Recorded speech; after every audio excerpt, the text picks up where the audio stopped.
배우 바이징이 남편에게 피살되었다. 2012년 이 뉴스는 중국 연예계를 뒤흔든 충격적인 사건으로 전해졌습니다. 당시 연예계에서 가장 주목받던 이들의 사랑은 바이징의 미모에 매료된 저우청아이와 남편의 부를 바랐던 바이징의 관계로 설명되었습니다. 29살의 중국 여배우 바이징은 칼에 13번이나 찔려 사망했으며 범인은 다름 아닌 그녀의 남편이었습니다. 더욱 놀라운 점은 경찰이 현장에 도착했을 때 저우청아이가 처벌을 피하려는 기색조차 보이지 않았다는 사실입니다. 저우청아이는 스스로를 자해하였고 결국 구급차에서 사망 판정을 받았습니다. 임종 직전 그는 울며 외쳤습니다. 이 여자는 정말 너무 가혹했어요. 내가 어쩔 수 없었어요. 부부가 모두 생을 마감한 이 사건은 즉시 온라인에서 뜨거운 논란의 중심이 되었습니다. 한 사람은 연예계의 인기 여배우였고 또 한 사람은 수십억 위안의 자산을 지닌 재벌이었습니다. 그들이 왜 이렇게 극단적인 결말을 맞이하게 되었을까에 대한 의문은 계속되었고 경찰의 수사 결과 이 사건이 여배우와 재벌을 둘러싼 기이한 불륜, 사기, 그리고 조직 범죄와 연관된 사건임이 밝혀졌습니다. 1983년 바이징은 중국 야오닝 성태링에서 태어났습니다. 아버지는 부동산 공사 현장에서 일했고 어머니는 보일러실에서 일했으며 두 분 모두 정식 교육을 많이 받지 않아 묵묵히 노동에만 전념하셨습니다.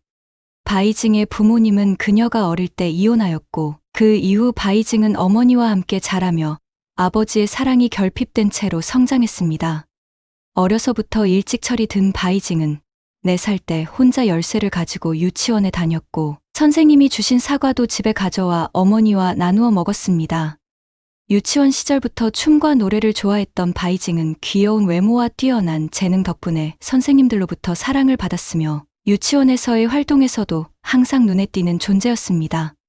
그때부터 그녀는 무대의 중심에 설 운명이었던 것처럼 보였습니다. 예술을 향한 꿈은 부모님에게도 자부심이었지만 예술 교육에는 비용이 많이 들었기에 어머니는 생활비를 아끼며 딸의 무용 교육을 결심하셨습니다. 1996년 13세가 된 바이징은 중국 석탄문공단 산하 예술학교에서 무용을 배우기 시작했습니다. 어머니의 헌신을 잘 아는 그녀는 예술 공부에 더욱 열심히 매진했으며 무용 외에도 무술을 배우며 특히 영춘권에 관심을 두었습니다.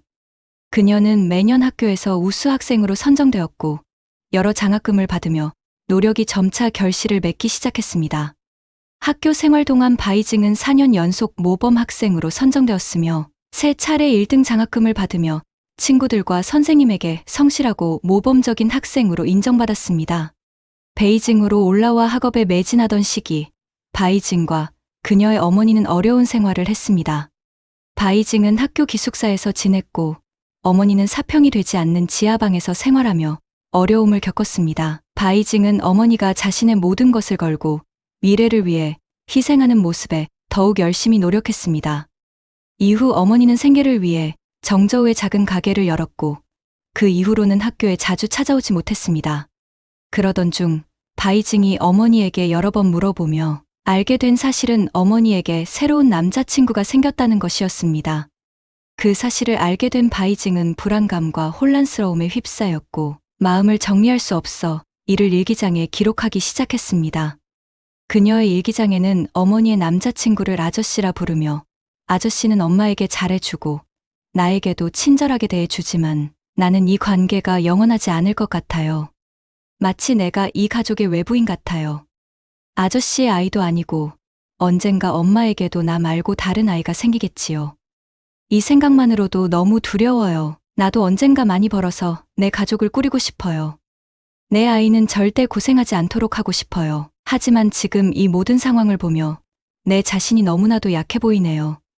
그래도 겉으로는 아무렇지 않은 척 잘 숨기고 있는 것 같아요 라고 적혀 있었습니다. 부모의 이혼과 어머니의 새로운 관계를 맞닥뜨린 순간부터 바이징은 내면에 민감함과 불안감을 안게 되었습니다.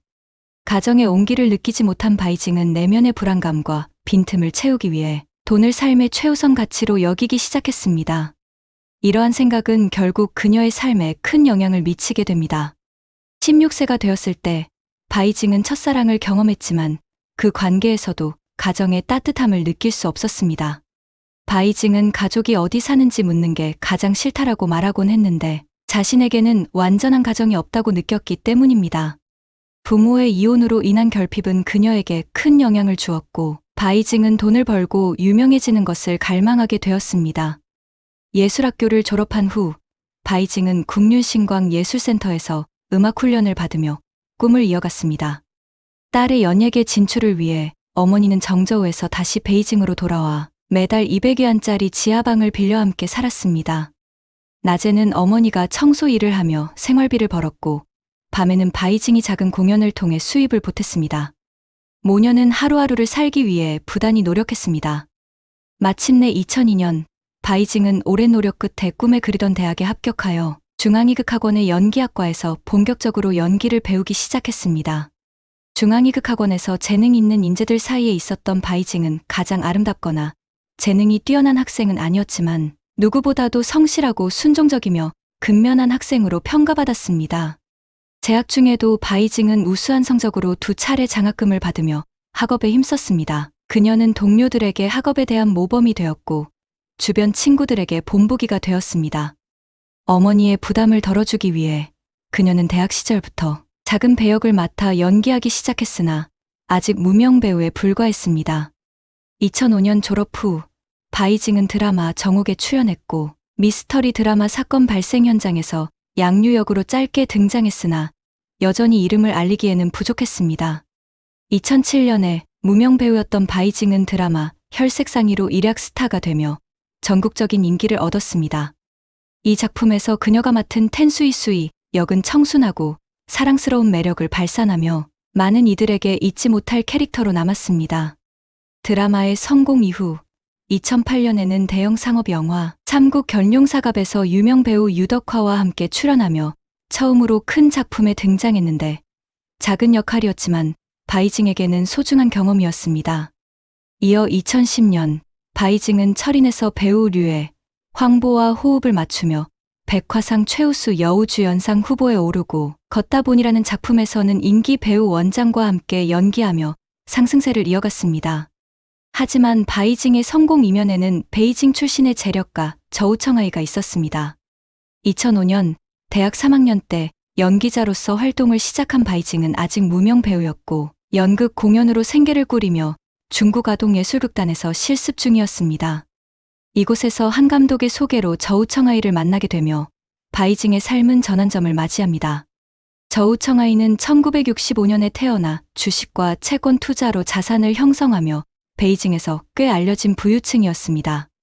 바이징을 처음 본 저우청아이는 큰 호감을 느끼고 적극적으로 다가갔고 자신의 기혼 상태와 자녀가 있다는 사실을 숨긴 채 바이징보다 단지 몇 살 많다고 말했습니다. 두 사람은 고급 레스토랑에서 식사 약속을 잡았으나 바이징은 예상과 다르게 한 작은 식당에서 마라탕을 먹자고 제안했습니다.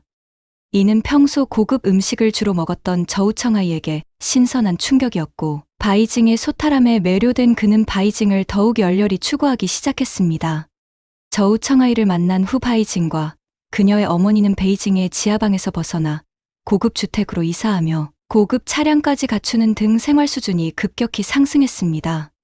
저우청아이는 집과 차 외에도 매달 바이징에게 4만 위안, 그녀의 어머니에게 1만 위안을 생활비로 제공하는 등 물질적으로 아낌없는 지원을 했습니다.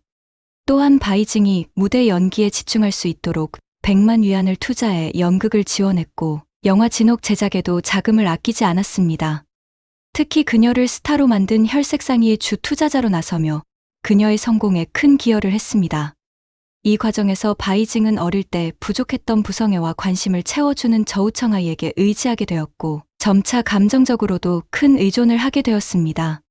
바이징의 성공과 저우청아이의 지지는 점점 더 긴밀한 관계로 이어지며 연예계에서 성공을 이루고자 하는 바이징에게 저우청아이는 없어서는 안 될 중요한 존재로 자리 잡았습니다. 바이징과 자신의 아내를 비교할 때마다 저우청아이는 이혼하고 싶은 마음이 들었습니다. 저우청아이의 어머니는 아들이 바이징에게 마음을 쏟는 모습을 보고 화가 나 아들을 설득하려 했지만 사랑에 빠진 저우청아이는 누구의 말도 들으려 하지 않았습니다.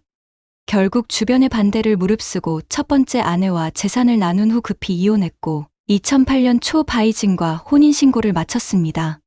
저우청아이는 바이징을 위해 성대한 결혼식을 열었고 연예계 지인들도 축하 인사를 전했습니다.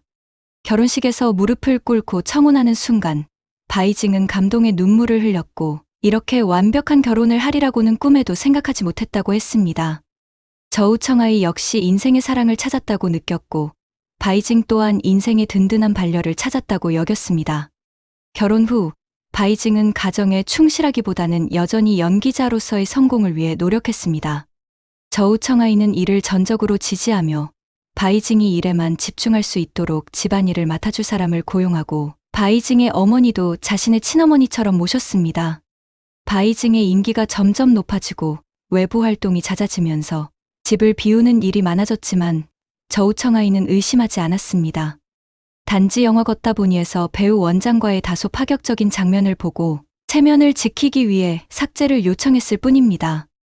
바이징이 저우청아이와 함께하면서 더 많은 기회를 얻어 철인에서는 류에, 황보아, 혈맥에서는 허가경과 설랑국에서는 두춘과 함께 작업하게 되었습니다. 그러나 바이징은 자신의 성공이 순전히 노력 덕분이며 남편 저우청아이의 도움은 별로 상관없다고 점차 느끼기 시작했습니다. 그녀는 점차 모든 물질적 여건이 채워지자 감정적으로 허전함을 느꼈습니다. 마침 그때 저우청아이는 사업 문제로 바빠져 바이징과의 관계에 소홀해졌고 이로 인해 바이징은 더욱 외로움을 느끼게 되었습니다. 그러던 중 헬스 트레이너인 차오이가 등장하며 이 모든 것이 변하기 시작했습니다. 저우청아이는 헬스 클럽에서 알게 된 차오이를 신뢰하게 되었는데 차오이는 저우청아이의 재력을 알고 의도적으로 접근하며 신뢰를 얻기 위해 교묘한 계획을 세웠습니다. 저우청아이의 고급 차량에 일부러 페인트를 뿌리고 가짜 갱단을 동원해 위협한 후 자신이 해결해 줄 수 있다며 고위층 자제라고 자처했습니다.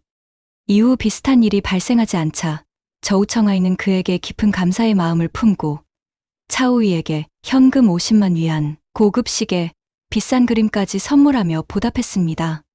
저우청아이는 차오이와 깊은 유대 관계를 맺었고 차오이를 무조건적으로 신뢰했습니다. 이에 차오이는 저우청아이의 아내인 바이징과도 자유롭게 교류할 수 있게 되었으며 저우청아이의 집을 자유롭게 드나드는 상황까지 되었습니다. 차오이가 저우청아이의 집에 들어온 첫 번째 목표는 바로 바이징이었습니다. 나이가 비슷하고 체격이 탄탄한 차오이는 젊고 매력적인 헬스 트레이너로 바이징의 관심을 쉽게 사로잡았습니다. 또한 고위층 자제라는 그의 허울은 더 높은 위치로 오르고자 했던 바이징에게 충분히 매력적으로 다가왔습니다. 둘은 저우청아이가 사업에 몰두하느라 집에 신경 쓰지 못하는 사이 점점 대담하게 만남을 지속했습니다. 심지어 2012년 바이징이 영화 보디가드를 촬영할 때 차오이는 4차례나 공개적으로 촬영장을 방문했고 그들의 관계에 대한 소문이 돌기 시작했습니다. 차오이는 점차 더 큰 욕심을 품게 되었고 저우청아이의 재산을 모두 빼앗으려는 계획을 세웠습니다. 그는 저우청아이에게 본인의 아버지가 도시 재개발 프로젝트를 주관한다는 거짓말을 하며 이 기회에 투자하면 큰 돈을 벌 수 있을 거라 유혹했습니다. 바이징 역시 차오이와 짜고 저우청아이에게 여러 번 귀띔하며 투자를 부추겼습니다. 당시 사업 문제로 자금이 필요했던 저우청아이는 두 사람의 말을 믿고 약 960만 위안을 투자하게 되었습니다. 그중 약 200만 위안은 사실 두 사람의 사치스러운 생활에 쓰였고 저우청아이의 재정 상황은 점점 악화되었습니다. 이후 차오이는 과거와 같은 방법으로 위협을 가하며 투자 결정을 서두르게 했습니다. 그러나 이번에는 저우청아이가 의심을 품었고 그에 대한 말을 하지 않으면서도 내심 경계를 하기 시작했습니다. 차오이와 바이징은 저우청아이를 완전히 속이기 위해 불륜 사건을 꾸미는 계략을 세웠습니다. 2011년 12월 저우청아이가 출장 중인 항저우에서 차오이는 저우청아이에게 몰래 카메라를 설치한 호텔 방에 머물게 했습니다. 이후 차오이는 유혹적인 여성을 고용해 저우청아이의 방을 방문하게 했고 이 장면은 모두 카메라에 녹화되었습니다. 저우청아이가 집에 돌아왔을 때 그를 기다리고 있는 것은 차가운 눈빛의 바이징이었습니다. 바이징은 이 영상을 빌미로 저우청아이와 심하게 다투고 친정으로 돌아가 버렸습니다. 친정에서 그녀는 어머니에게 저우청아이가 방탕하게 놀며 심지어 HIV에 감염되었다고 눈물로 호소하며 동정을 유도했습니다. 29세 생일을 막 지난 바이징은 어머니의 지지 속에 저우청아이에게 이혼을 요구했습니다. 더욱 저우청아이를 화나게 한 것은 이혼 문제를 직접 논의하지 않고 바이징이 차오이를 대신 내세워 협의에 임했다는 사실이었습니다. 처음부터 아들의 결혼을 반대했던 저우청아이의 어머니는 바이징과의 문제로 큰 충격을 받고 결국 병원에 입원하게 되었습니다. 저우청아이는 밤낮으로 어머니를 간호하며 깊은 슬픔에 빠져 있었지만 그동안 바이징과 차오이는 재산을 빼앗으려는 계획을 점점 더 서둘렀습니다. 바이징은 병원까지 찾아와 저우청아이에게 이혼을 요구하며 큰 소란을 피웠고 이를 본 저우청아이의 어머니는 크게 충격을 받아 다음 날 세상을 떠났습니다. 어머니의 죽음은 저우청아이에게 큰 상처를 남겼고 그의 마음은 완전히 무너졌습니다. 2012년 2월 27일 저우청아이는 법원에서 이혼 소송 통지서를 받았습니다. 바이징은 저우청아이의 모든 주식, 부동산, 차량을 요구하며 그를 무일푼으로 만들려 했습니다. 오랫동안 참고 있었던 저우청아이는 마침내 참을 수 없는 분노에 휩싸여 바이징에게 전화를 걸었지만 그녀는 반성의 기미 없이 어머니의 죽음을 그에게 책임을 묻지 말라고 했습니다. 분노에 찬 저우청아이는 형 저우청장에게 이젠 도저히 못 참겠다. 이 여자는 정말 너무 잔인하다라고 고백했습니다. 이혼 후 처음으로 전 아내에게 연락하여 아들의 양육 문제를 논의했고 그녀는 그가 평소와 다름을 느끼고는 저우청장의 연락처를 알려주며 상황을 설명했습니다. 형은 즉시 저우청아이에게 전화를 걸어 그를 말리려 했지만 그는 전화를 끊었습니다. 2012년 2월 28일 밤 칼을 든 저우청아이는 바이징의 집을 찾아갔습니다. 바이징은 문을 열지 않았고 두 사람은 문 너머로 격렬한 말다툼을 벌이며 이웃 주민과 경비원들의 주목을 받았습니다. 한참 후 바이징이 문을 열고 나왔고 저우청아이는 그녀를 찔러 숨지게 하고 자신도 자해를 하였습니다. 결국 두 사람은 비극적으로 생을 마감했습니다. 이 사건 이후 수사 과정에서 바이징과 차오이의 관계가 밝혀졌으며 이 관계를 어머니가 알고 있었음도 드러났습니다. 바이징의 어머니는 딸과 차오이의 관계를 방관했을 뿐 아니라 저우청아이의 존재를 차갑게 대하며 마치 그의 죽음을 바라는 듯한 태도를 보였습니다. 2015년 베이징 고등법원은 차오이에게 사기죄로 징역 11년형을 선고하고 벌금 1만 1천 위안을 부과했습니다. 판결문에는 차오이가 바이징과 공모하여 고수익 투자를 빙자해 저우청아이의 신뢰를 얻은 후 사기를 친 사실이 명시되었습니다. 차오이는 바이징이 스스로 돈을 빌려준 것이며 사기가 아니라고 주장했으나 법원은 증거가 충분하다고 판단했습니다. 또한 그가 자칭한 고위직 부모는 완전히 허구임이 밝혀졌습니다. 바이징이 사망한 후에도 그녀의 어머니는 바이징이 억울하게 희생당했다고 주장하며 딸과 차오이가 공모해 저우청아이의 돈을 가로챘다는 사실을 부인했습니다. 2012년 8월 7일 바이징의 어머니는 명예훼손 혐의로 바이징에 관한 폭로 기사를 작성한 작가 쥐춘레이를 법원에 고소하며 공개 사과와 함께 정신적 손해배상으로 100만 위안을 청구했습니다.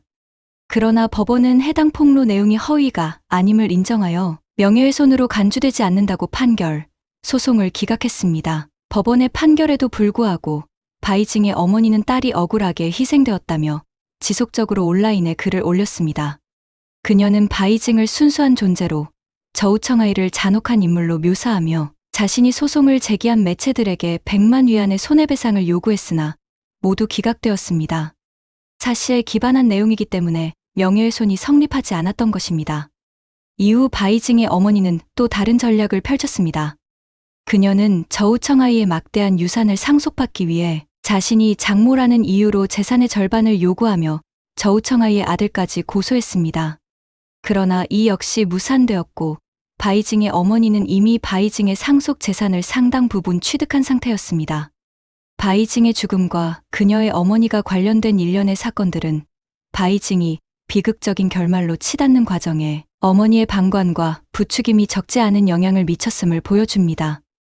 29세의 젊은 나이에 요절한 바이징은 한때 미셸 여의 계보를 이을 배우로 기대를 받았고 만약 그녀가 살아있었다면 오늘날 더욱 빛나는 커리어를 쌓았을 가능성이 큽니다. 바이징과 저우청아이의 결혼은 애정이 아니라 서로의 자원과 욕망을 충족시키기 위한 관계로 점철되어 있었습니다. 바이징은 명예와 재산을 위해 저우청아이는 외모에 끌려 가정을 파탄내며 두 사람의 비극적인 결말은 결국 이러한 상호 이용의 관계에서 비롯된 것입니다. 오늘 이야기에서 우리는 사랑과 욕망, 그리고 선택이 부른 비극적 결말을 함께 살펴보았습니다. 누구에게나 성공과 행복을 위한 선택이 필요하지만 그 선택이 탐욕과 집착으로 변질될 때 어떤 결과를 가져올 수 있는지를 보여준 사건이었죠. 바이징과 저우청아이의 이야기는 단지 유명인의 사건이 아닌 인간관계 속에서 진정한 가치가 무엇인지 다시금 생각하게 합니다. 이번 영상을 마치며 구독과 좋아요, 알림 설정을 부탁드리며 다음 이야기에서 다시 만나요. 함께 이야기 나눌 의견이나 생각이 있다면 댓글로 남겨주세요.